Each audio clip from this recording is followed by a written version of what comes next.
Just like that.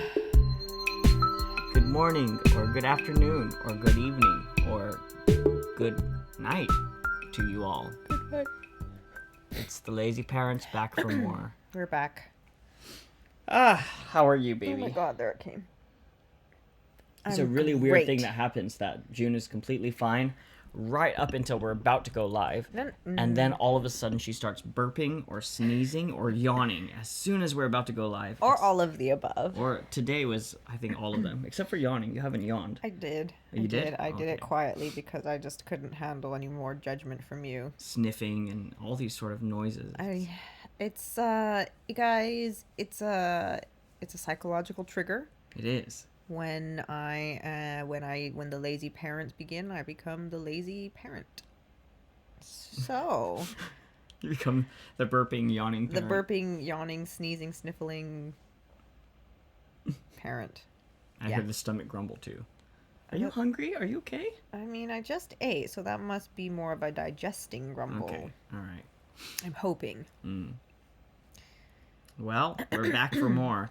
I don't really know what we're going to talk about today, to be honest. It's true, because yesterday we were talking, and Masa threw out like 3 or 4 different topics. Mm-hmm. And then he said that he believes that we do our best when we're just riffing. Which may or may not actually be true. Which may not be true. It's just what I believe. We don't know. If you could tell us, that would be really helpful. Yeah, but the first thing that I wanted to talk about, or that you brought to my attention that I didn't even realize, and the day has passed. Oh, no, it is still today. It's still today is March 11th, 2021, which is exactly 1 decade. 1 decade. 1 decade 10-year since the great earthquake that happened 10 years ago, which is absolutely nuts. It does not feel like 10 years. What does it feel like? More like 7. Really? I was going to say it feels like 15 years. Really? Yeah. I guess we're experiencing time differently. If you ask me at a different time of the day, I might say have a different response. But yeah, 10 years ago since the big earthquake. Where were you? Where was I? Yeah. I was in smack dab in the middle of Tokyo, in the office that I was working at that time, which was for a big nightclub. Except for I was working in a headquarters, and it was on right on that Roppongi Road near the crossing. So I forgot what floor we were on. It was a really high floor, but it was swinging. Hey, if you had to say Roppongi is like what? Okay, Roppongi is to Tokyo, like what is to where? Like, could you give an example of a different place in a different city that sort of has the same sort of like relationship that Roppongi has to Tokyo? Do you know what I mean? Like, Roppongi is to Tokyo as Times Square is to New York? Not really. Not really, okay. But I don't know Times Square that well, but that is the first thing that came to mind for me, I don't know. I don't think Times Square has a lot of nightlife. I feel like Shibuya Crossing is to Tokyo what Times Square is to New York. More than Roppongi. Roppongi is so seedy. It's like so... Nice kind of seedy. There's a nice part. Okay, there's a really nice Roppongi part. Hills, which is really nice. Where the ice skating rink is. Roppongi is not as seedy as it used to be. I think it's cleaned up its act only just slightly. But then again, I don't know because I haven't really been there. I know it's not the cool place for the young people anymore. It's not cool. It's not cool. No. Gosh, I don't know. I think it's more almost like a tourist attraction. Let's go to Roppongi. Maybe. And then you go to Roppongi to see what Roppongi's about, and then it's not really... I don't know. I don't. I know that when I was a very young underage teen, that was the place to go to party and drink and get into clubs and stuff like that. However, that was many years ago. Things have changed.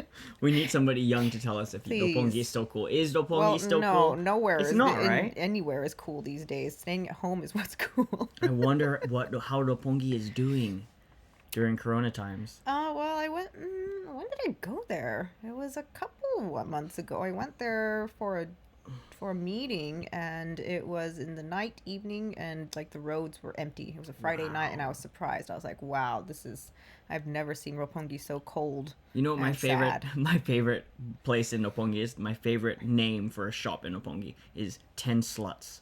Oh my god. love 10 sluts. 10 sluts. You know, it's like a new slut comes to work at 10 look, sluts, and they're like, no.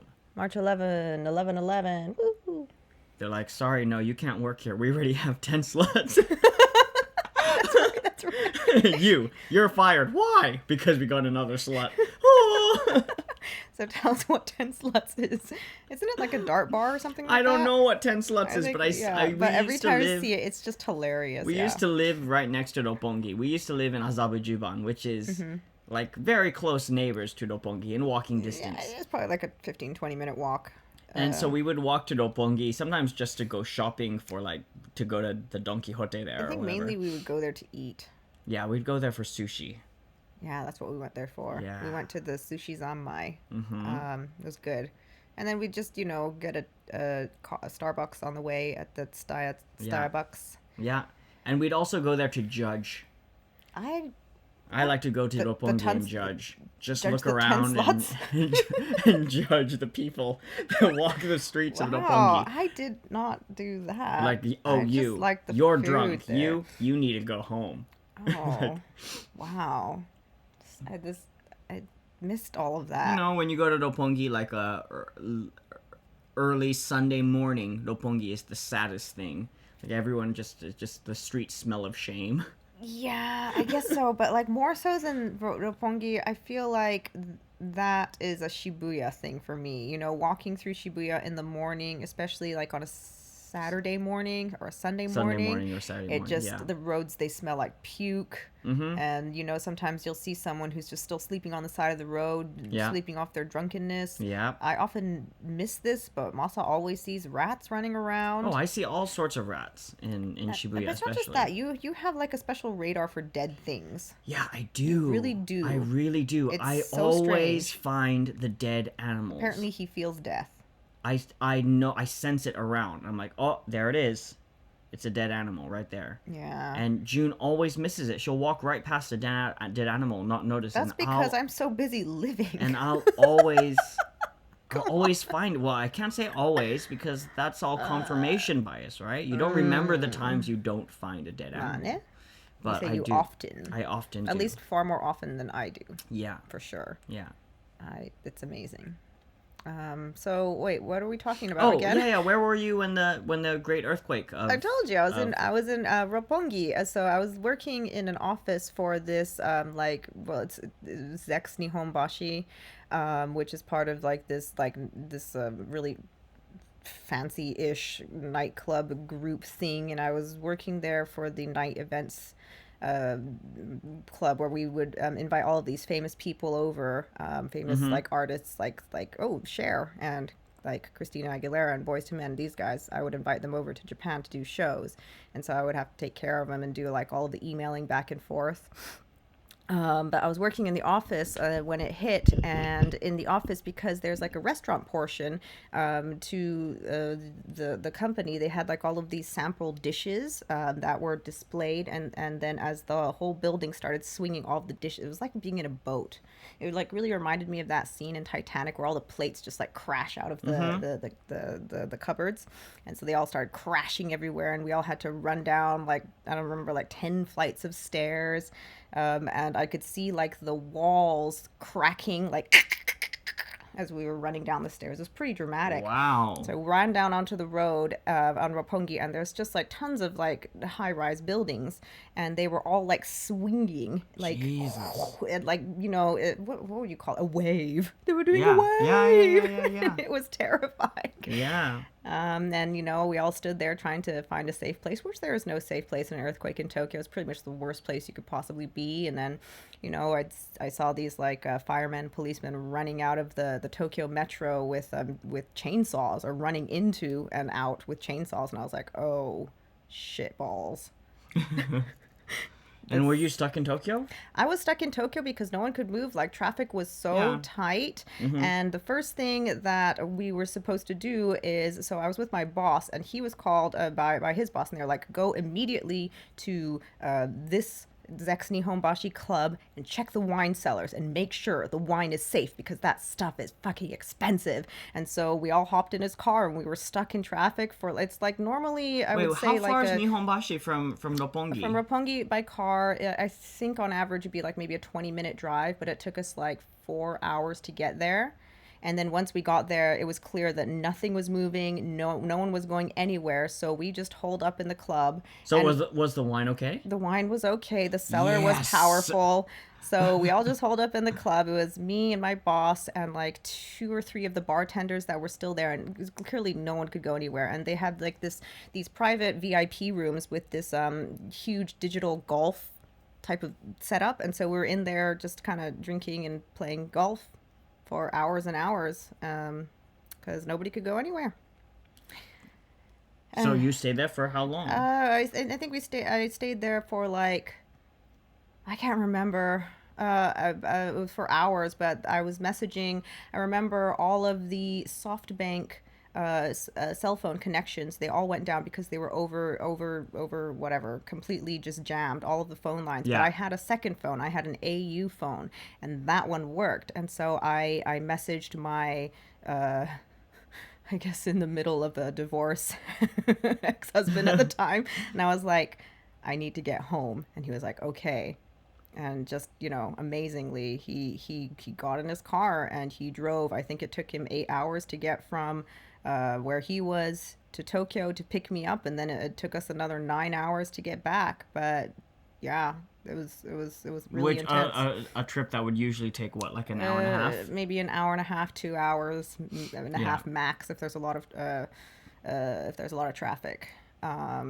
Yeah, so that was the experience, and even after that, there was like tons of aftershocks.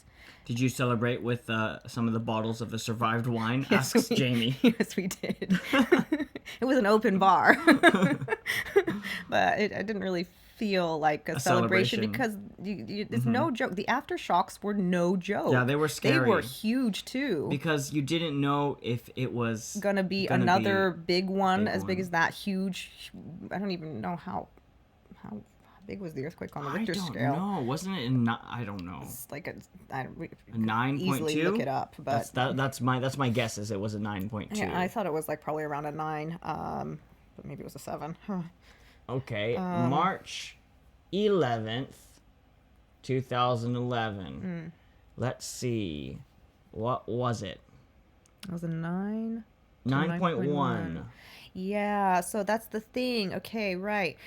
So at the time when we were in Tokyo, so first they had us evacuate to one of the nearest evacuation points in Roppongi that was like in a park, and in the restaurant it sort of had an outside area as well. This was before my boss got the call to go check out the wine cellars at the other venue. So we were there, and like on the TV screens, I saw Ichihara. Those big gas balls on they exploded. Yes. And then the one of the staff that I worked with, she looked at me and she was like, "Isn't that where you live?" And I was like, "Holy shit, that is where I live." And I was just, that was really not only where it was where you lived, it was where I worked. I worked where those gas balls exploded. Yeah, and I was watching it on TV as it happened in Tokyo. It was pretty intense. I have a video. I'll post it here in the link on the Facebook thing if I can find it. I have a video from that time. Yeah.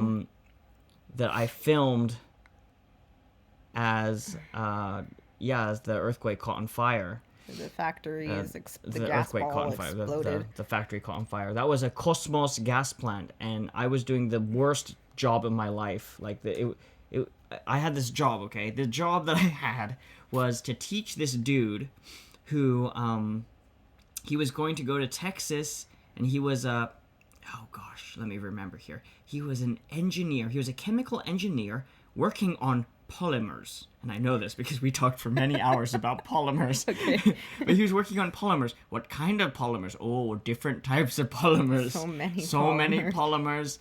Stronger polymers for fronts of trucks and things. And anyways, he was making them out of oil, something to do with oil because it was an oil refinery. But he was going to go to the States, to Texas. And so he spoke no English, and he was supposed to take survival English courses with me. Right, just to survive.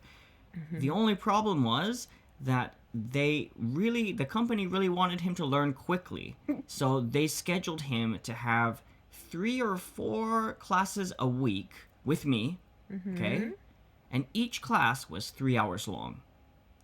3 hours sitting in a room with this dude that spoke no English and just trying to keep it going. But he wasn't, some people don't speak English, or they don't know the same language you know, and you don't know the same language that they know, but they have this sort of communicative personality that sort of overcomes that, and you're still able to have a fun time talking with them or trying to communicate, and it's a challenge, but it's interesting. He was not that type of guy. Polymer Man was not that guy? He was very shy and timid and did not want to open up and have a conversation. You mean the guy who works on chains of molecules? No, he was not. Oh my god. He was not much of a communicator. 3 hours, huh? and so I just spent 3. By the end of those lessons, we ended up just watching movies together and just being like, "Did you get that?" Oh my god. You know, and talking about the movie, because it was just like we had 3 hours together, and it was just like, what are we gonna do for 3 hours sitting in this? And you know, I don't know if those of you who have ever worked teaching English for like a factory or a company knows this, but they stick you in these rooms that were built in the 1980s or 70s, like these old Japanese factory rooms, just these dreary places. Wow. And you're just sitting there. Usually it's a huge classroom with one student, just like, hello. That's intense. So wait, you were in the middle of a lesson with him? No. Or? So the day before the earthquake, I had finished my last job with him. My last lesson with him. I was like, thank God that's done. It was the final shebang. Yeah, thank God that's done. I'm never going back to that. The next day was the earthquake, and that plant had that ball, the big gas ball that exploded. And every day we would drive by those gas balls on the bus when we went into the Cosmos factory to go. It wasn't far from where I was teaching him, so it was just kind of a crazy coincidence to be like, I work there. Like, at least I worked there yesterday. You've had several close encounters with exploding things. Yeah, I seem to manage to escape fire and death. Maybe that's why you're so acutely attuned to death. You know what? This is a weird topic, because I was talking to my brother about this, about how many fights.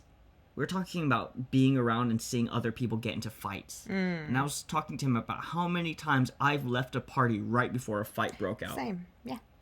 And I was like, yeah, it happens all the time. I'm at some kind of party or situation, and I'm just like, I don't think this night is going to get any better from here on out. It's only going to deteriorate. Like, there's nothing to stay here and wait for. So I'll leave, and I'll hear the peak. Yeah, and I'll hear either the next day or later on that night that a fight broke out. It's happened several times. Yeah. I think you and I just have a very sharp intuition or a good feel for, like, okay, this is as good as it's gonna get. Anything from this point on is just gonna devolve. Right. And so we go, and then afterwards we hear about something bad that happened, and and then there's like a part of me like, oh man, I always miss the good drama. I'm like, man, I always miss the drama shit, but I think it's for the best. I agree. I think so. Because there have been situations where it's like I wouldn't want to choose either of their sides. They, like, neither of the people who are in the fight. I wouldn't have stuck up for either of them. And yet, I would probably have felt very conflicted if I was there. Yeah. Because I know them both. But maybe we're just like odd as this may seem, a stabilizing force. And when we leave the opposite poles, it's like, when you're on a seesaw, it's working great. But then when we get off, it's like, yeah, either that or maybe we're like, maybe, or maybe we shake things up and then we leave and then they all fall apart. Whoa! I don't think we're really either. I think we just know when to go just, home. Like, bounce. I think we've learned over the years that nothing good happens by staying later and later. That's what they say. Nothing good happens after 2 a.m., right? Yeah. Something like that. Yeah, but then I've also heard that almost anyone can get laid almost any night of the week. if they stay to the bar past 4 and they drastically lower their expectations. So Sure. you know. But, you know, you pick and choose your battles, I guess. I don't know. So, okay, so yeah, you were... I was home. I was you were home home, with okay. Seda and my now ex-wife, and the earthquake happened, and you know, we've been through so many earthquakes growing up that usually when there's an earthquake, you don't do anything. You're just like, earthquake. Right, yeah. You're like, oh, look at the lights, ho ho ho, they're all shaking. Right. You know, but this one started off at such a rate that we knew instantly to get out of the house. We're just like, get out of the house. So we all ran out of the house. We went outside the front gate and we sat on the road right outside of our front house, out of our the front gate, and we just watched the roads do the wave, like you said, like the roads were doing the wave, and we had this kind of like a wall and then a parking lot. You know how our old house was like that? Like you go outside of our front gate, and then there's like this wall, and then another level. Oh, okay. That's That's a parking lot. Yes, okay. And there's like a little fence to, you know. There's like an apartment thing. Yeah, I would say the wall is about, you know, like 6 to 8 feet high. It gradually gets higher. Okay. But there was a guy who was driving a truck, a truck full of how do you say, like propane gas tanks. You know how they in Japan, old houses, they get their gas tanks changed out, and you get a new gas tank for your burner. And there was a guy with a truck full of them, and he freaked out because the earthquake started. So he just parked his car on his truck on the edge oh my God. of the wall. So we were underneath this truck with a bunch of propane tanks that were going clang, clang, clang, clang, clang, clang, clang. And he just got out of the truck and kind of, He just left it there and ran? Yeah. What? He just left it there? Well, he wanted to get away from the truck From full his of own propane. truck? Yeah. Oh my God. He didn't want to be next to a truck full of gas, so he Terrible. took off and ran. And we were just like, Oh thanks, my man. God. And then we were sitting there, and then we saw the things explode from our house. We could see the gas balls explode. That's intense. That's so crazy that we were watching it at the same time. Mm-hmm. Just in different areas. My dad, who lived a little bit a ways from us, like a 10-minute walk away or so, we didn't really get this. Maybe because we were on a hill, or I don't know, but he got a bunch of lead or like steel pellets in the backyard.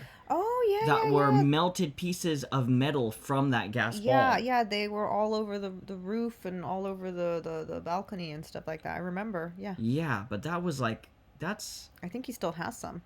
That's a good, what? Souvenir? No. I'm gonna say that's at least I want to say at least a good 6 to 7 kilometers away. Ah, I see. So it's a far ways away. That's how far the debris flew. Yeah. Yeah, that was crazy.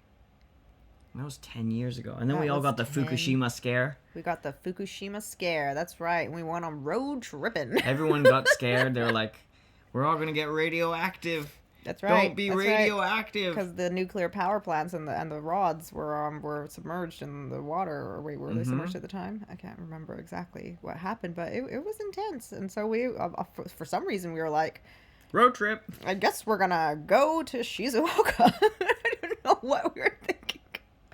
Yeah. I think we were all really, really stressed out. I think everyone was stressed out and we just needed to do something. Yeah. I remember mainly the reason that I went was because my ex at the time, he was freaked out and he was like, I just need to get you safe. And he was going to try and fly me out of the country. And I was like, fuck that. I'm not leaving the country. And all over the news, there were all of these foreigners flying home. And, whoever could leave was going to try and leave. And all of the different embassies were trying to send, everyone home. And I was just like, no, I'm not leaving. This is my country. If I'm going to die, I'm going to die here. Yeah. It was very fatalist and kind of very dramatic. But I was like, I'm not going. He's like, fine. At least let's go to Shizuoka. I was like, okay, I'll go to Shizuoka. Yeah, I think there's a big gap. Between the foreigners who stayed yep, and the the foreigners who either left or came after 2011 March 11th, right? Yep. There's like something there the foreigners who stayed through that time have wear this badge of honor. Yep, like, that's right. we didn't leave. We didn't run. We stayed right here in this crazy situation, That's and right. we didn't run. They rode it out with and us. They wear the badge. That's right, and then they got the jobs. That's true. They got the jobs. They got the jobs. And they're the ones that have the lifelong friendships with Japanese people. Yes, because they stayed. They stayed, and they stuck it out, and they endured. Mm-hmm. So, they said, we might be radioactive, but we're staying in Japan. But we're in it together. We'll glow together. And then the other guys just ran away. And when they came back, around? their jobs were gone. And they're like, hey, where's my job that I used to have? Sorry.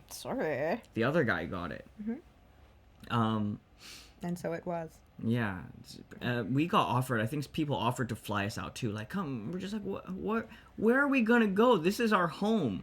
Like, and I had an opportunity a couple of months after that to work with this lady who was going up to Fukushima, and then she was going up to Sendai to do a documentary on the situation up there and to document things. And she had an NGO, and she was like bringing care packages to the people who were in temporary housing. And the temporary housing was basically containers. Just containers that people were living in they were nice. Like, they had set them up nice. That each container was like a little room for people to stay in. Mm-hmm. And I got so much flack from different people about that. Like, you can't go up there.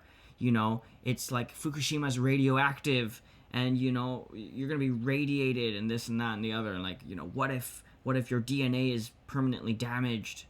I guess it wasn't, because Junior turned out fine. He's okay.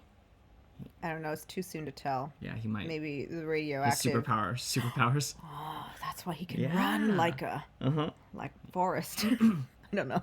I was just like, wait, what is this idea? Like, if they're radioactive, we're all radioactive, and like. And also, it's like, what is the mindset behind that? Like, save yourselves, screw everyone else down there. Yeah. I don't know. I didn't like that's also a part of the reason why it just made absolutely no sense to me to leave the country. I was like, no, because people back here are gonna suffer, and you know, for better or for worse, I too am somewhat Japanese. Yeah. And I felt very like a nationalistic love, pride. I don't know. Is that the right word? Jamie. Oh my God, Jamie. Do they have T-shirts / badges with SOI, like stayed on island? Near me is Galveston, and many are proud to be BOI, born on island. I bet everybody who did stay wished they had T-shirts, or maybe they branded it on their skin. Yeah. I think it's more of an emotional badge of honor. It really is. The people, like, you know, it's something that I used to work at a international kindergarten, and there was definitely this difference between those who had stayed through that. They were like, you know, yeah, hey, remember it? Yeah, we know what's up. And everyone's like, oh, you guys are all, you know, even if they just came like a month after or whatever, it's just like, you don't know, you weren't here. Oh my God. Yeah, the old timers. It's really true though what you said, that like there was this kind of bonding that everyone had across Japan of just like. Well, I mean, it was a really beautiful thing because that's when everybody came together. And, you know, I think a lot of people who are watching from overseas sort of assumed and thought that Japan would, you know, fall into crumble and ruin. But everybody came out to help, you know. So there were people who were stuck in Tokyo who were trying to get home, like a couple cities like hours away. And since all public transport had shut down, you know, people were walking from Tokyo all the way back to Chiba to Ibaraki for like miles and miles and miles. And so like all of these bike stores, they open up their doors and they're like, here, take my bike, take all of my bikes, go home. And everybody opened up their homes and they started giving out like sandwiches and you know, rice balls and water, whatever they had. Everybody gave what they had. And so also, you know, in convenience stores, when the earthquake happened, people ran out, of course, and you would assume, of course, they're not going to come back. But when it stopped, they came back and paid for their stuff. Like, this is core Japan and what is so beautiful about it. And I think that's when everybody came together and were like, oh, we are really in this together. Yeah. And there was no chaos. There was no, like, grabbing or robbing or looting or anything like that. It was really beautiful. Right. And in that moment, I felt so proud. And I was like, I'm not going. Yeah. I mean, It was really beautiful. it's crazy to to think about it now, because what we experienced was, a little bit of an inconvenience and a scare. I think some places lost electricity. I don't think we did, but many places had blackouts. Yeah. There was a shortage of food in some areas for a little while. For a couple of days. I think the water got turned off in a lot of places. Yeah, the water turned brown where we were because we had a well, and so the water the sediment got shook up, and we had brown water for a while. Right. Our water already sucked. It already smelled like fart. Yeah, we had sulfur water, and we just drank it and showered with it. And water was famous. It smelled like rotten egg fart. Yeah, and we just went with it. We're like, this you is what lived it is. in that water. Yeah, we lived in it. It was great. Some days were better than others and worse than others. But when I went up to Sendai and just saw the devastation, it was crazy. It was just like miles and miles of just flatness, Every once you'd see like one building that survived, just like flat. It was just nuts. And I think, that also brought everyone together, was like, we don't have it that bad. Yeah. There's like people up in Sendai who lost everything. Like the whole towns were just destroyed in one go. So we were just like, well, we're not gonna freak out. We're just gonna do what we need to do to take care of each other and get through this okay. It really was. Take care of each other. other. That was 10 years ago. Yeah, it's kind of unbelievable that it's been 10 years. Now let's rewind or come forward 1 year ago. 1 year ago, I was looking. 1 year ago, this was the start of the Corona scare. So it's our Coronaversary. It is kind of a Coronaversary. Like, if I look, hold on, let me look at my pictures. Okay. I think it wasn't exactly 1 year ago. It might have been, obviously Corona happened, in February? Well, I think it actually happened in November. November? But we didn't really know about 2019, but no, it wasn't like mass news, food panic buying yet. Right. When did... I think the panic shopping, it was so weird. Like, I had this intuitive, just something. I knew. I felt something. And I actually got onto my Instagram, and I was like, okay, guys, and I'm so sorry. I'm going to totally admit that I was probably of the wrong mindset, because you should not panic buy. But I was like, guys, something's going to happen. If I were you, I would go to the stores and maybe get an extra bag of bread, an extra bag of rice, some water and stuff. And I was at work, so I messaged you and I asked you to go food shopping to get some extra food, because I just felt something. And immediately the next day is when like all hell broke loose and everybody started panic buying and just like buying everything off the shelves, and all of the stores were empty. I don't think the toilet paper thing was till later. Yeah, I had a picture somewhere of... Yeah, see, look, March 11th, we came to the Cricket House. Well, so it must have been before that then, though. Well, no, because we kind of went, I think, just because Seda was coming or something. I'm not sure exactly why we went, but we went March 11th. So we were already kind of in Corona days by March 11th, I think. But we were still not wearing masks. We didn't really we didn't really know what was up yet. Not yet, though. It's nuts, man. Who would have thought? Oh, no, it was before that. So, it was in February. Yeah? Wait, no, so, because here in February, I remember it. So, it was in the news, but the panic had not begun yet. Yeah. I found it. March 1st is when I took the first picture of people lining up for toilet paper. So, but that's the toilet paper one. Yeah, I did toilet another paper one scare. Before that. I can't remember. But that's still just... It's been one whole year of Corona-ness. It's pretty crazy. It's nuts. I would have never thought that we would be 1 year still in Corona times. Who'd have thunk it? So, what's changed in 1 year? Oh, a lot has changed.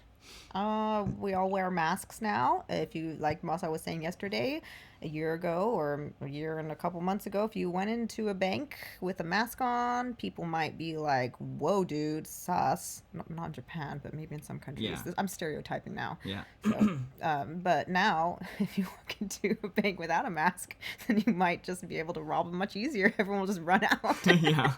You come in without Hold a mask. on, this is a stick up. You just start like breathing very heavily. And they'll be like, no, They'll be like, clear please, the room. please, No, we'll give you our please. money. Yeah. What else? What else has changed? We've moved out here. We've moved. Junya is no longer going to be going to kindergarten. He's no longer a kindergartner. Well, he is for the next 1 week. For the next week, yep. He's going to be graduating He's very graduating, and he's turning into elementary school. That's right. Child. First grade. Jamie says, it was so awkward at first to wear a mask.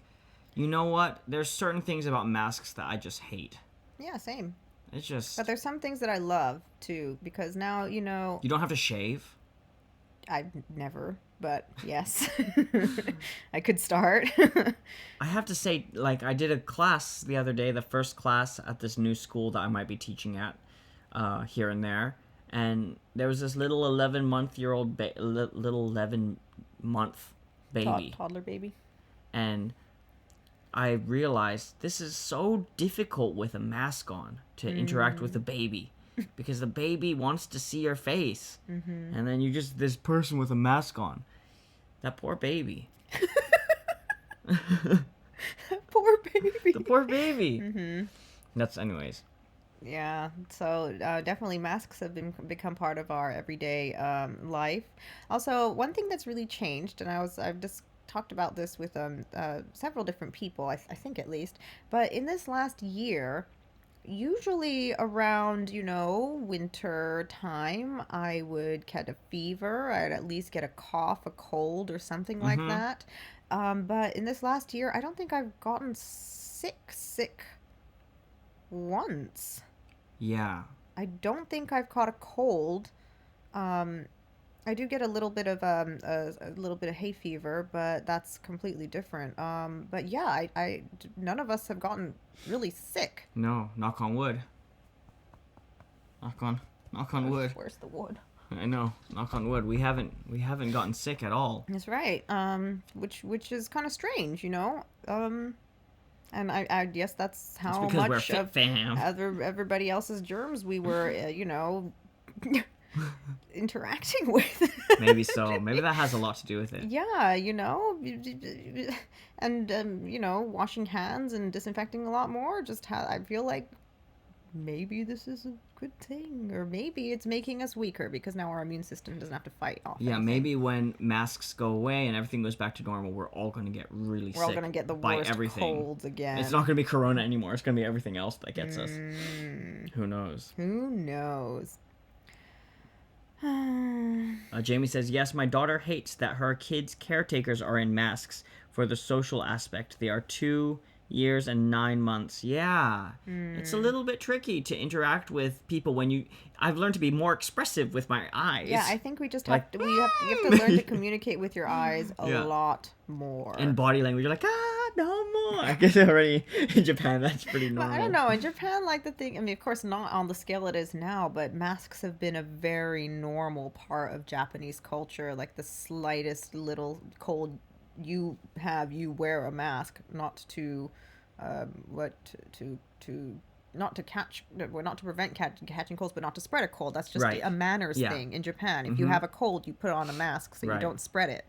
But yeah, it's just even much more so now. Yeah, big things that have happened. We've moved twice. That's right.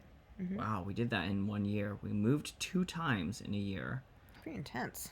Yeah, it was pretty intense, actually. I would have to say that was a little bit... You started streaming. I started streaming. Right. Yeah. I started playing music again, pretty much. Oh, that was crazy, too. I remember the first time when we were going to the cricket house and we were packing. I just had this feeling. I have feelings. They're always really great. And I was just, because you hadn't played in a long time. No, and so I I hadn't. was like, you might want to bring your guitar. Mm-hmm. And you're like, fine, I might as well. Mm-hmm. And look what happened. I know. New friends. New friends. Guitar included. I'm glad. No, old friends. New.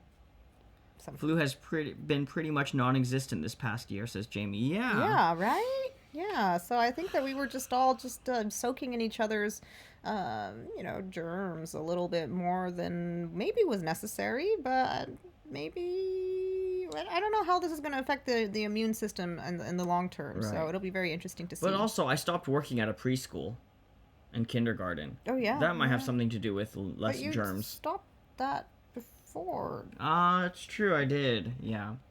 I mean, working at a kindergarten and preschool is the whole place was just a petri dish. Like It just always is. those kids. It's like snot and spit just everywhere. babies with their spit and drool and kids. They don't give a. They're honey No. badgers. They don't give a shit. They really don't. They will snot and sneeze all over you, They and really don't. You know. There were like a couple of teachers that really had like some kind of weird aversion to snot. Mm-hmm. They had the roughest time. They're just like, I really don't like snot. It's like, what are you doing here? This is snot world, It's the don't you breeding know? ground for snot. Yeah. So I guess definitely a lot of things have changed. Yeah. Gosh, in even just that 1 year, our whole way we live has changed so completely. I remember there almost used to not be a day where we didn't ride the subway. Yeah. You know what I mean? Yeah, We yeah. pretty much rode the subway every single day. That's right. Junia and you and me for something. For something or other. We'd be out and about. We ate out so much more. We're very, very active. We're always going went places. all over the place. We did so many. Now, I feel like we've kind of, our life is so different. Like the sort of, we still get out of the house. It's just that when we do, we're walking. And We were walking before too. Yeah. Oh, I guess taking public transportation, but yeah, we don't really go very far from our house these days. It's like, this is our house, this is our home base, and we don't stray too far from it on a daily basis. yeah. You know? I mean, I still have to go into Tokyo, from time to time to do certain jobs. Yeah. But even then, I don't go out all that much. I will go to whatever venue or hotel and pretty much be holed up there for however long the job is. And I have to say, I really do miss Tokyo. Every time I go back to Tokyo, I feel super, way more nostalgic than I expect myself to feel. I'm just like, oh, this is the place. yeah, There's really something special about Tokyo. I really, it took me a while to get to that place of feeling that way. really. I remember when we were first there in that tiny apartment that we were in. We'd be like, oh, we need to get back to nature. Like, that was the feeling sometimes when things got rough. It was like, oh, we got to get back into nature. Like, get out of this bustling energy. It's too much. Right. Yeah. But I think we found the perfect pocket in Tokyo, the perfect place in Tokyo where the energy was calm, where it felt like there was this vortex of good vibes. It's true. Right? And apparently, so there's like a, what do they call them? Fortune teller? Something like that. Some kind of like a spiritual person. I was talking to her and she was like, oh, I met her on one of the jobs that I was doing. And she asked me where I lived. And I was like, oh, we live in this place called Okayama in Tokyo. And she was like, oh, yes, that place is very well known for good energy. And I was like, of course it is. Yeah, it really is. They had that It was just perfect. Yeah. They had like this mixture of really young people because they have the Tokyo Technology College is there. So there's young people and there's like a bustling vibe. But then there's also these families that have lived there for many generations. And there's a really old people. So it's like, I don't know. There was just like a really good vibe of young and old. Right. And it felt like there was also a place where a lot of young parents began and started Yeah. out. There was a lot of kids around Yeah. there. And it's like right smack dab in Tokyo, but for some reason at first it was like, how come there are so few places to eat? Like, Well, that's but because we were coming from yeah, we were coming we were from coming from Azabu. Azabu Juban, But which then, as time yeah, went on, you realize, like, oh, that's part of the appeal of this place, is it's so quiet. it was really It's quiet like, there's not a because bunch of businesses, there's not a bunch of, so when we lived in companies or... Azabu Juban, the moment we stepped out of our out of the mansion, it it's like immediately you're hit with a wall of sound, just Yeah. like the highway bustling, like it was like so loud you hear the city. But in Okayama, even though it was like really close to central Tokyo, it was so close. You go outside and it was quiet. It felt like you were sort of in a suburban neighborhood. Yeah. It was quite surprising, even though it was so central. Yeah.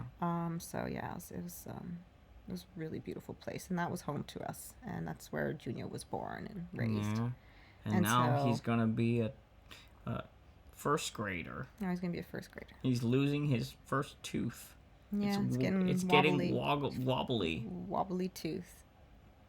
Oh, and we might as well say it here that in the next month or so, our house is going to get a slightly more crowded. It's going to get 33% more Oh crowded. my god, there's like 33 more people, but No. Seda is going to be here with us. My daughter from my first marriage. She's now 11.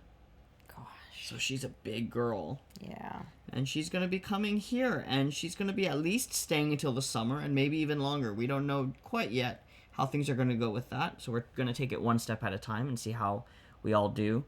But at least for the short term, she's going to be here living with us. And so we're going to... That's going to start a whole new chapter, That starting is from 2021. 2020. Yeah, this is going to be the 2021 adventure. Mm-hmm. I really don't know how it's gonna play out. I really don't know. It'll be interesting. I was talking the other day with Junya. We were out eating lunch or something, and I asked him, I was like, so Junya, Seida's gonna be moving, your sister's gonna be moving here. What kind of challenges can you foresee us possibly happening? Because we always talk about, how great it's gonna be and how excited he is and how all of the wonderful things. But, to keep things balanced and realistic, I asked him what kind of challenges he could foresee happening. He was like, patience. And I was like, what do you mean patience? He was like, attention when we're talking. I was like, yes. Oh God. Yes, it's gonna be a thing. It's gonna be a thing for 'Cause sure. it's even when she comes to visit, it's they're so sweet, but they are both Yeah. only children. Yeah. And so, like, whenever Seida tries to talk to me, Junya immediately starts talking over her. And whenever Junya starts talking to me, Seida immediately starts Yeah. talking over him. And it's just like, this is probably just what siblings are and they do. Yeah. But it's kind of like... And it's as exhausting as it probably is for them. It's very exhausting for us too. It's an interesting, like, bids for attention. They're both vying to be the one. It's really sweet, but also it's like, all right, you guys are gonna have to learn to make space for each other. And it's interesting because both of us come from huge families with tons Yeah. of siblings. Yeah. And then now you have two kids who are only children. It's funny. I can't really relate in that way, because I was born into already some kind of weird history. I was part of a history that already existed. Right. I wasn't the only one, but Junya and Seida both are the only one, right? And now they're gonna be in the same world together and gonna have to learn how to coexist. Well, see, the thing is, it's really interesting. When it's just the two of them, they get along fine. They give each other attention. But whenever we come into the mix, then it's like, hi, I'm the one. Yeah. We're like, And I don't think you and I have any strategies for that because we've never had to deal with it. At least not for any You know? longer than a week at any given Yeah. time. Yeah. So now we'll have to figure that out. Like, what are the strategies to create a fair and balanced approach to having, different Yeah. humans with different needs, right, in the same space, and being like, okay, well, how do we try to, Navigate give these. each of you your sort of like the respect and the validation and validation that you deserve, but also create the boundaries that we need to survive. And and they can headbutt with each other and figure it out. That's what siblings do. That's what they're for. That's I forgot who told me, but years and years ago someone told me that's how and where you first learn true love is with a sibling, because there's no one else in your life you are going to hate as bad as your sibling, but also love so staunchly. And what they say, go to the mattresses for. And that's when you really truly learn the both poles and the polarity of love, and that hate is not love. Yeah, it's kind of like, hey, no one picks on my younger brother except me. Yeah, exactly. Me. Kind of in a strange way, what was it again? That's where you learn that hate is not the opposite of love. Right. In differences. Oh boy. Well, wish us luck on that journey. Yeah, I think it's gonna be a party. It's gonna be a party of some sort. I think it's gonna be a really big opportunity for each of us to just, like, I don't know, expand our hearts in different ways. This is also where they'll learn. I don't know, actually, because their ages are quite separate. But this is also a good place where you learn conflict resolution, because you can have an argument with your sibling, but then you can't just go home and move out. You can't just be like, I'm never talking to you again. You gotta live with them. Actually, you can do that, but yeah. I mean, thankfully, up until now, they've both always been so kind with each other, and as patient and as kind as I could possibly hope for, and they've always really, really got on well. So that's always been something I've been really, really grateful about. But having said that, but I think one of the reasons why is because they don't always see each other, and so when they do, it's this magical time where they can be together. Yeah. And so now we get to try something new, like get a new experience of the always together. That's right. So, if any of you guys have tips about blended families, yes, please help us out at thelazyparentspodcast@gmail.com. There you go. Or in this or comment the Facebook section, or anywhere you like. Wherever you like. We definitely like to hear your strategies for not dying. It's funny because I think even now you and I struggle with this of how to give time for time where it's just Junya and you, just Junya and me, just me and you, which I think we're the worst at. Yeah. Just you and you, just me and me, and just Junya and Junya, right? And then all three of us. Like, all of those different combinations are important to have. Yeah. But now we're going to have another one, so it's going to be like, just Seda and Junya, just Seda, Junya, and me. Look, it's simple. We literally just need to schedule it and stick to it. Stick to a schedule? It's as simple as that. Yeah. But we don't do simple. Yeah. Go to your room time. Leave us alone time. Yeah, but so my older brother and his wife, they have 6 kids together, but that's literally how they had to do it. They were so on it, like, man, they had it down pat, and each of their kids are just rock stars. Like, what? So what do they do? What was their strategy? They scheduled it. Scheduled what? Like, time together with each child, with the parent, and like special time with just the child. What, both of them together with the child, or like one-on-one? More so because there were so many of them, then they would be all together, as a family time, and then they would do one-on-one with the kids. Oh, yeah. I think it'd be really important that we definitely get one-on-one time with, with Seda and Junya, and I think that might actually work out easier than we think it will, in a strange way, because if I'm one-on-one with Junya, that means you're one-on-one with Seda, most likely. And if I'm one-on-one with Seda, then you'd be with Junya. And if I'm one-on-one with you, and San Junior have to be together. You see? It's I see. killing multiple birds with one Interesting. stone. Kill all the birds. Mm-hmm. Okay, well, In that way, let's there's see how only, it goes. what, 3 pairings that you need to schedule? There. Yeah. There you go. Mm-hmm. Maybe 4 makes it easier. Who knows? Maybe. Some people say that 2 kids are easier than 1 kid. So. Really? Because I heard... I heard 3 is when things get bad. Oh, okay. So what I heard from one mother is that when you have 2 kids... Wait, 1 is 1, 2 is 20, is what I heard. Okay. But I think that's like maybe if you have like 2 kids very close together. But maybe it's like 1 is 1, but that kid is 20. Great. There are those children. Yeah, they're it's like, true. It's true. Ah, Yeah, you can't this deny child, it. this child is so It takes extra love and creative. Yeah. Mm-hmm. Takes extra support. Yeah. Extra love. Those are the kids I love to teach the most, though. The ones that give you the most trouble. But you love to teach them. Do you want to live with them? You know what? Some part of me says, yeah, I actually would. Like I'm thinking of specific kids that I taught that were just so difficult, and they're always the ones that they're gonna do something amazing in their life. Always. They don't follow the rules. They think for themselves. Yeah. They're creative in ways and they challenge everything. They challenge. Oh, no wonder you like me. That's the kid I Everything. was. I made so much trouble. I was such a troublemaker. I still kind of... See, Jamie says, yeah, at 3 they outnumber you, right? 2, you still have 2 hands. You can hold both of them Right, with one hand. okay. 3, then you have to be like, hey, you, come back to me. No, that's the one you let go. You're like, go. You go be the scout. Or not the scout, but you go make the mistakes. The other 2 will watch. Oh, dear. That was me, too.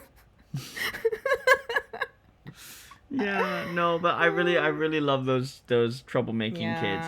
There's only ever been one kid that I taught that I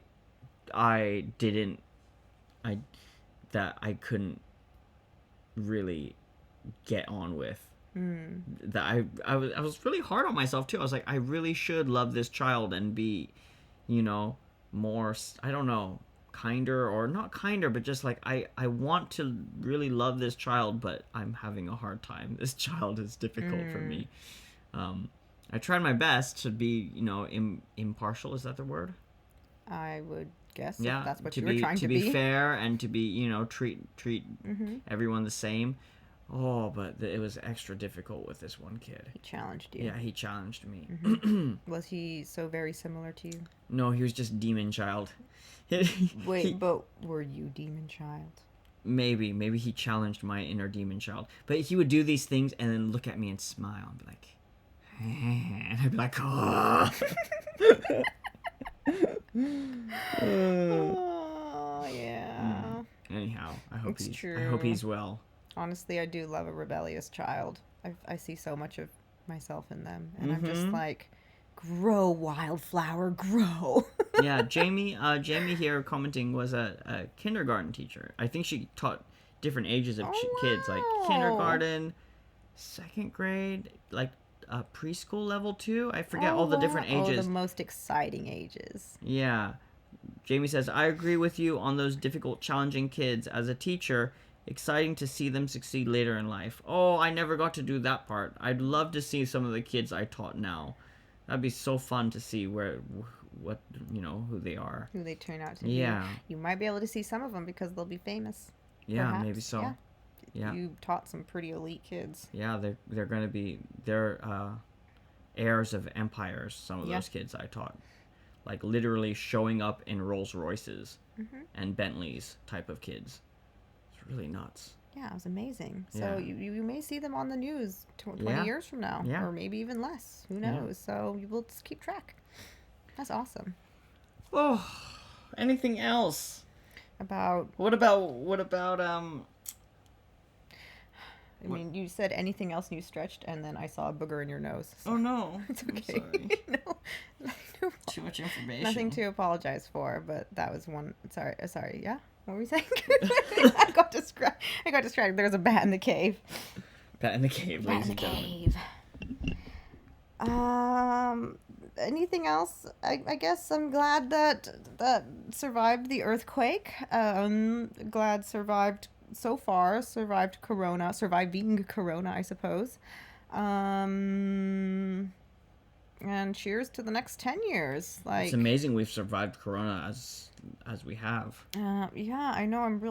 I'm so thankful because um, as much as a part of me can be very flippant and say, oh, it's not that big of a deal. I don't really see that many people being affected. There are a lot of people, or not. Sorry, not a lot. I mean, that's kind of a generalization, but there are a number of people that I've known personally, that I know personally, who had corona, and Yeah. actually, two people that I used to work with passed away Yeah. last year from corona, and so I really am very thankful that we have come thus far with our health and half of our sanity, I believe. Yeah, I think we've definitely lost our sanity here and there during the Corona times. Yeah. For sure. But I think that's the only way that you could pick it up again. Sometimes you just gotta throw it away. You gotta throw it on the ground, walk away, Yeah. and come pick it back up when it's appealing again. Right. I mean, we had we had a sort of a system going for us before Corona times, and all of a sudden Corona swept in and all plans were changed. Like every single plan we had was completely changed, and we were just left in this weird land of like, well, I guess we should do something and try to survive. And survive we do. Yeah. Oh, and because of it, here we are. Like, I've met so many amazing people. I've had so many cool conversations over the different live streams I've done, and You're playing music again. yeah, and none of that would have happened without Corona. So for me, I'm playing music now too. I'm really, really thankful. Okay. There was definitely a time where certain things slipped for me during Corona times, though, where I just gave up on certain things that took a little while to be like, well, I need to jump back on this horse and keep going. Yeah. Like taking care of my body, taking care of my like exercising or like eating right, or like just certain things that were just like, fuck it, how am I whatever, it's Corona times. Yeah. It took it a while for me to be like, well, Corona's not going anywhere, so I need to start taking care of myself again and just living as if this is a permanent thing. But yeah, I don't know, now if I feel like I've gone to a place where I've accepted this as the normal, the new normal, and I'd be surprised if it ended. Like I can't even imagine a world where you go outside and people aren't all wearing masks. Oh, I can imagine it. I would feel far more self-conscious than ever before because in a strange way, the mask is a nice... I can kind of be not anonymous, but I don't have to feel the need to polite face. Yeah, but see, polite face saves my life. Without polite face, I'm at a very big disadvantage. Why? Like I told you, I went to the bank the other day to open a bank account, right? So, I needed to open a bank account for this new school that Seda will be going to, and so I went to the bank, and I've never had a problem talking to people with my limited Japanese and having them be kind and help me. It's just never been a problem because I have polite face. They can see from my polite face that I'm rolling my eyes back so far that they might just fall out the back of my head. Polite face. Polite face. No, because I'm just like, I am. I'll tell you what it is. It's hammy ham charm smile. Yeah, exactly. Ham. It helps. It helps to smile and to be, kind and to be sorry about things. Be like, I'm so sorry. I think you just need to learn to communicate with your eyes a little bit better. Yeah, maybe so. Yeah. I think, but my whole face works together to get this message across. And now with a mask, I can't. And the lady was so not nice to me. And she thought I was a foreigner, and she treated me like garbage. She was like, what do you want? Racist. What, huh? She was just like, why, what, huh? And I was like, she's like, where's your foreign whatever, what's it called, alien registration card? And I was like, no, I'm not I'm not an alien. I'm I'm Japanese. Not an alien. Sorry, but yes. I'm Japanese. And she's like, what? Okay. What? Oh, you're Japanese? I'm like, yes, I grew up speaking English, so I speak English, but I'm Japanese. And then she's like, okay, all right. Wait, so what did you change your nationality from another nationality to Japanese? I'm like, no, I'm Japanese. I was born in Japan. I'm Japanese. And then her whole attitude changed, and she was like, "Oh, I'm gonna help you." And I'm like, "You're so fucking racist." Yeah. Oh my god. But it's really it's no joke, you know. Even when I've been overseas, and I do realize that this is Japanese privilege. I don't know what Japanese did to do such great marketing for themselves globally, but like when I've been overseas, in the States, in Australia, even other Asian countries like Malaysia, actually maybe not so much around there, but like exactly. When they see me, and if they think that, say, I'm Vietnamese or Thai or anything, then they'll treat me like shit. Yeah. They'll treat me like I'm garbage. But the moment they hear that I'm Japanese, all of a sudden their demeanor, their attitude will change. They're like, oh my God, you're Japanese. Okay, well, let's roll out the red carpet. I don't know what that is, but it's really disturbing, to be honest. Yeah, and Japanese do that With like Japanese are nice to most Americans or Australians or like white foreigners. Right, But if it's other Asian countries, then all of a sudden they're so not nice. Yeah. Not all of them. Not I can't put a blanket statement on, but I definitely got that the other day, and I was like, "Oh, you think I'm Korean or Chinese or?" But I do have to kind of make one point that it would have been much less likely to happen in Tokyo. Yes. Because you're Tokyo right. is far more diverse. There's so many yeah. different You're nationalities. right. However, the moment we moved out here to the countryside, I realized that I don't know if the people out here just don't have as much. It's the same thing as like in America. Like if you go out to rural places, you're more likely to meet somebody who's a little less informed, who's maybe slightly more ignorant. Right. Yeah. You know, that's just who's what it probably is. lived here their entire life. Their only experience of anything foreign is through the TV screen. Right, and also around here in this area, if somebody's a foreigner, they're most likely working in the factory over there, and their sort of relationship with like foreigners would be more like, oh, you're low income factory worker. Right. Whereas in Tokyo, a foreigner could be anything, right? Right. Okay, it's true. Yeah, I suppose. I mean, being a low income factory worker isn't a reason to be unkind or cruel, but you know, I don't know. Yeah, but that's just what I would say. If we were in a part of Japan that had more diverse experiences, and there were far more, they were exposed to other cultures and nationalities, then I really don't think that would have happened. Yeah. Mask or no mask. Yeah. I do think that it's because we live in here. Yeah. That plays a part. So it's not your smile. It's not my smile. Oh, it's not because I couldn't show her my smile. Your beautiful smile. It's just because we're now in the middle of nowhere. Yeah, where smiles don't matter. I see.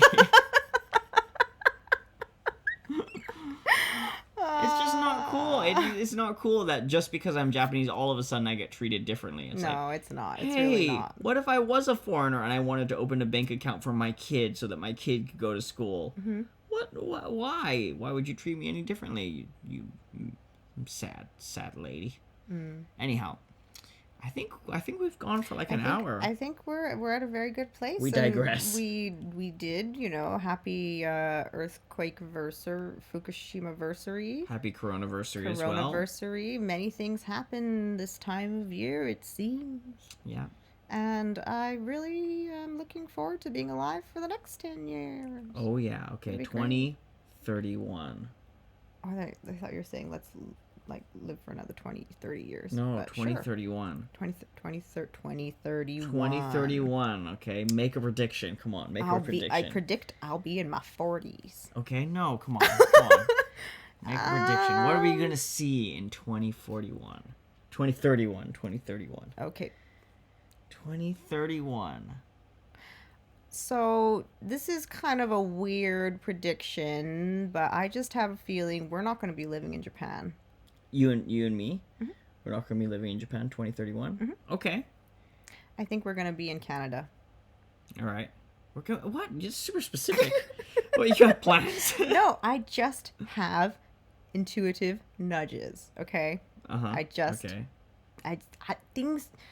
So like when we were living in Okayama, there's like this fortune teller lady who was like every now and again she'd be on the side of the road. I don't know why, but one night you and I, after we had had gone out on a date, we coming back from dinner, we decided we're like, oh, we're gonna stop here and see what this fortune teller has to say. Yeah. And she sat down and she was like, oh, reading our palms and stuff, and she was like looking at Masa. She's like, ah, yes, you are unable to hide anything. You cannot gaman dekinai. Nani mo gaman dekinai. That means you can't like hold anything in. You have no self-restraint or something like that. And she was like, but don't worry. One day you will own land and you will be very rich. I was like, great. That's wonderful. And then she looked at me and she was like, ah, you do too much gaman.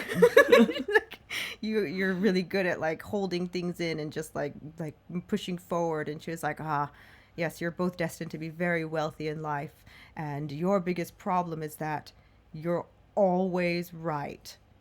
And I was like, what? She's like, you're always right, but not everybody can see that, and that is the bane of your existence. And I was like, yes. See what damage this fortune teller has done. He still does. He doesn't know I'm right yet. And now, see the See, bane it's of like my a- existence. It's a The bane. It's a self-fulfilling prophecy. You tell somebody that they're always right, and that's the bane of their existence.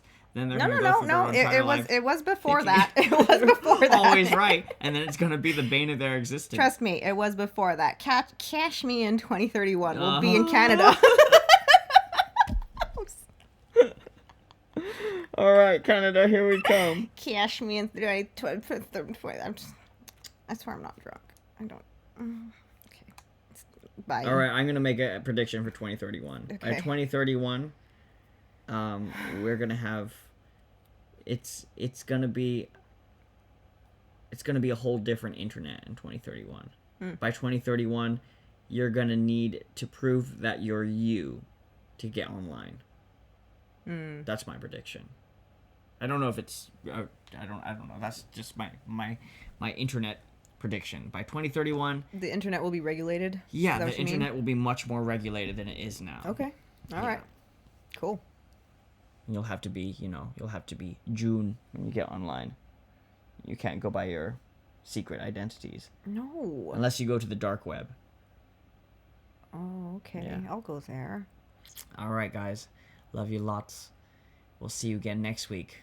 Peace. We have been the Lazy Parents. We will continue to be so. Bye. Bye. Yay. How do I do this again? Oh, here we are. Boom. And we're out. Let me fade this out.